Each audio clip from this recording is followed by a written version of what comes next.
نحمده ونصلي على رسوله الكريم اما بعد فاعوذ بالله من الشيطان الرجيم بسم الله الرحمن الرحيم ومن يطع الله ورسوله فقد فاز فوزا عظيما صدق الله مولانا العظيم وصدق رسوله النبي الكريم ونحن على ذلك من الشاهدين والشاكرين والحمد لله رب العالمين.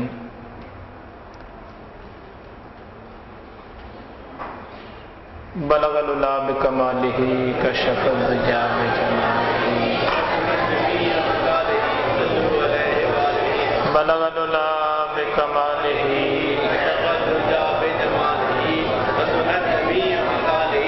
صلو علیہ وآلہ بلغ العلا بکمالہ کشف الدجى بجمالہ. اس کا ترجمہ ہے یعنی جس نے اللہ اور اس کے رسول کی اطاعت کی اس نے ضرور عظیم کامیابی حاصل کی. آج اصل میں میری موضوع گفتگو یہ ہے، ہر بندہ اپنے مستقبل کے لیے پریشان ہے. ہر بندہ اپنے مستقبل کے لیے کیا ہے؟ پریشان ہے. ہر ماں اپنے بچے کے مستقبل کے لیے، ہر باپ اپنے اولاد کے مستقبل کے لیے، ہر نوجوان اپنے مستقبل کے لیے، ہر بوڑھا، ہر جوان، ہر بچہ یہ سوچتا ہے پتہ نہیں آگے میرا کیا بنے گا، میری زندگی باقی کیسے گزرے گی. ہر بندہ اس چکر میں لگا ہوا ہے اگر اس کے پاس تھوڑے پیسے ہیں تو زیادہ ہو جائیں تاکہ آنے والا وقت میرے لیے آسانی سے گزارنا، وقت آسان ہو جائے میرے لیے. اگر کسی بندے کا کاروبار چھوٹے پیمانے پر ہے تو وہ سوچتا ہے کہ میری کامیابی اس میں ہے کہ میں اپنے کاروبار کو وسیع کر لوں. اگر کسی بچے کی تعلیم کم ہے تو سوچتا ہے کہ میں تعلیم زیادہ حاصل کر لوں تاکہ میرا مستقبل روشن ہو جائے. اگر کوئی سیاسی معاملات میں آ جائیں وہ کہتا میرا ایسے لیڈر سے تعلق بن جائے جو جس وقت اس کے پاس میں جب جاؤں مجھے کامیابی سے واپس کرے، ناکام واپس نہ کرے. یعنی ہر بندہ، اچھا اسی کو آپ عورتوں کی شکل میں لے جائیں، ہر ماں یہ چاہتی ہے میری بیٹی کا مستقبل اچھا بنے. اچھے گھرانے میں رشتہ دیکھ کے پھر دیا جاتا ہے. ایسا ہوتا ہے کہ نہیں ہوتا؟ 2 4 6 ماہ تک تعلقات بنائے رکھے جاتے ہیں. کبھی میرے سے پوچھا، کبھی اس سے پوچھا، کبھی اس سے پوچھا جاتا ہے کہ یہ رشتہ ٹھیک رہے گا کہ نہیں رہے گا. حالانکہ آپ تھوڑی دیر کے لیے پیچھے چلے جائیں، کوئی 20 سال 30 سال 40 سال پیچھے جائیں، کوئی بھی نہیں پوچھتا تھا. 40 50 سال پرانی بات ہے، زیادہ پرانی بات نہیں ہے.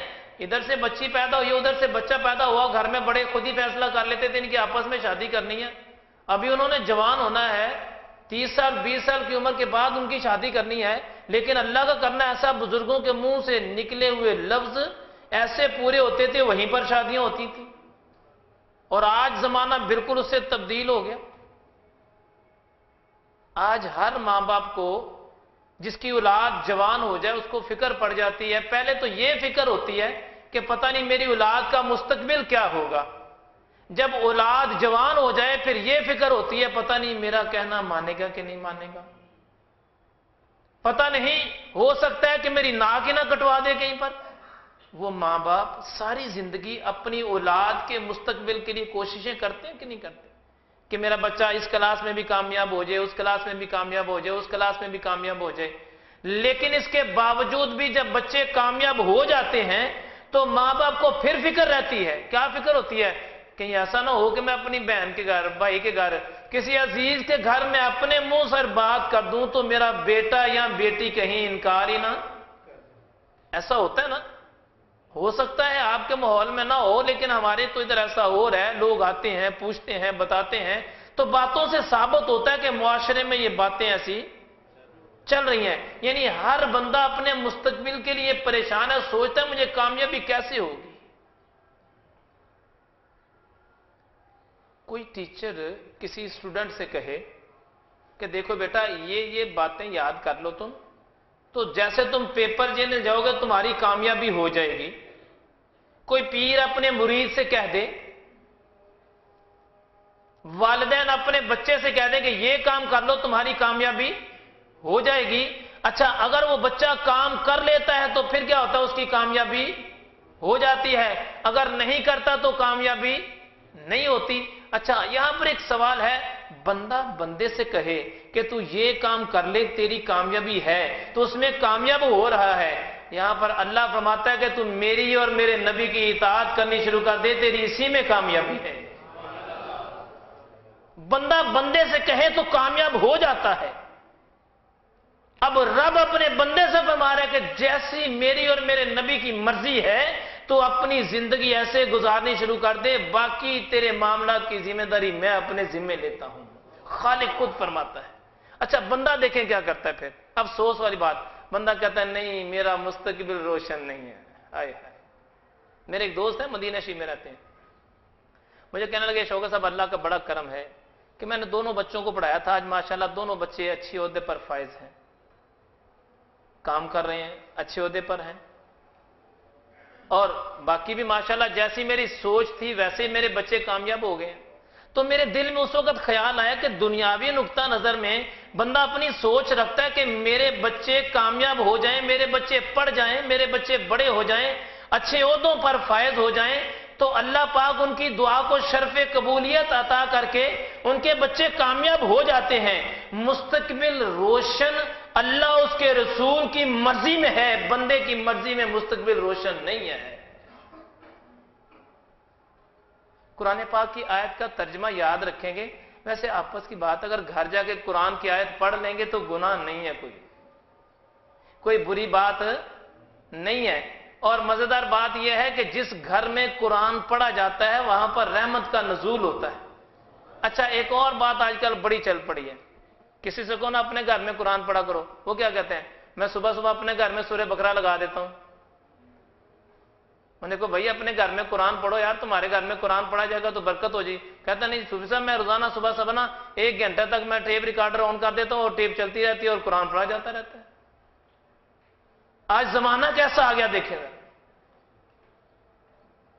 قرآن جو خود پڑھیں گے اجر اس کا ملے گا، بے شک وہ قرآن پڑھنے سے برکتوں کا نزول ہوگا، یہ شان قرآن ہے، یہ عظمت قرآن ہے۔ لیکن بہترین حل یہ ہے کہ تو خود قرآن پڑھے اپنے گھر میں۔ پھر کیا ہے، ہم نے بچوں کو بلایا تھا قرآن خوانی کر لی، بھائی یہ بھی اپنی جگہ پر مقام رکھتا ہے، یہ بھی بات ٹھیک ہے، لیکن جو تو خود اپنے گھر میں قرآن پڑھے گا اس کا درجہ جو ملے گا نا وہ بچوں کے پڑھانے سے درجہ نہیں ملے گا۔ تو بہرکیف یہ ایک علیحدہ ایشو ہے۔ بات آج میں نے آپ کو یہ سنائی ہے کہ اللہ پاک کیا فرماتا ہے، اللہ تعالیٰ اعلان فرما رہا ہے کہ تمہاری کامیابی کہاں پر ہے؟ اللہ اور اس کے رسول کی اطاعت میں تمہاری ضرور عظیم کامیابی ہے۔